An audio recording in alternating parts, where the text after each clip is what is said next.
यह समय तब का है जब लंका विजय के बाद अयोध्या में राम राज्य स्थापित हो चुका था। हनुमान जी सदैव प्रभु श्री राम की सेवा में लीन रहते थे। लेकिन इस कहानी में हम उनके एक ऐसे रूप को देखेंगे जहां उन्होंने अपनी शक्ति से नहीं बल्कि अपनी भक्ति और सरलता से एक महान योद्धा का अहंकार तोड़ा था। एक बार अर्जुन को अपनी धनुर्विद्या पर बहुत अहंकार हो गया। वह रामेश्वरम के तट पर खड़ी आशा था जहां श्री राम ने पत्थरों का सेतु बनाया था। अर्जुन ने वहां बैठे एक वृद्ध वानर जो स्वयं हनुमान जी थे से कहा, प्रभु राम को पत्थरों का पुल बनाने की क्या जरूरत थी? अगर मैं उनकी जगह होता तो अपने बाणों से ऐसा मजबूत पुल बना देता जिस पर पूरी सेना निकल जाती।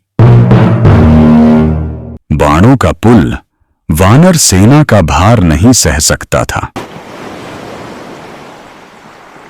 अगर मेरा बनाया पुल तुम्हारा भार सह ले तो तुम जो कहोगे मैं वो करूंगा, वरना मैं अग्नि समाधि ले लूंगा। अर्जुन ने अपनी पूरी शक्ति लगाकर बाणों का एक विशाल सेतु तैयार किया। हनुमान जी ने जैसे ही उस पर अपना एक पैर रखा, पुल चरमराने लगा। जैसे ही उन्होंने दूसरा पैर रखा, पूरा पुल टूटकर पानी में बिखर गया। उसने 3 बार पुल बनाया और हनुमान जी ने हर बार उसे अपने भार से तोड़ आँच दिया। अपनी हार स्वीकार करते हुए अर्जुन जैसे ही अग्नि में कूदने लगा, भगवान श्री कृष्ण वहां प्रकट हुए। कृष्ण ने मुस्कुराते हुए कहा, अर्जुन, तुम जिस वानर से लड़ीच रहे हो वह कोई साधारण वानर नहीं, स्वयं रुद्रावतार हनुमान है। और हनुमान जी, आपने भी तो अपनी शक्ति का पूरा प्रदर्शन कर दिया। हनुमान जी तुरंत अपने वास्तविक विशाल रूप में प्रकट हुए। उनकी देह स्वर्ण के समान चमक रही थी और उनका तेज सूर्य को मात दे रहा था। अर्जुन उनके चरणों में गिर पड़ा।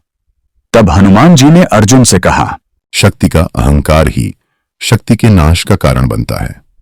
पार्थ, सच्ची शक्ति वह है जो धर्म और सेवा के काम आए। हनुमान जी ने अर्जुन को आशीर्वाद दिया कि महाभारत के युद्ध के दौरान वे अर्जुन के रथ के ध्वज पर विराजमान रहेंगे।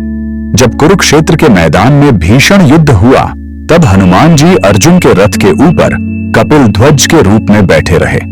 उनकी गर्जना मात्र से शत्रुओं के हृदय कांप जाते थे। युद्ध के अंत में जब कृष्ण और अर्जुन रथ से उतरे तो वह रथ तुरंत जलकर भस्म हो गया। कृष्ण ने बताया कि हनुमान जी के बैठे होने के कारण ही वह रथ अब तक दिव्य अस्त्रों के वार सह पा रहा था।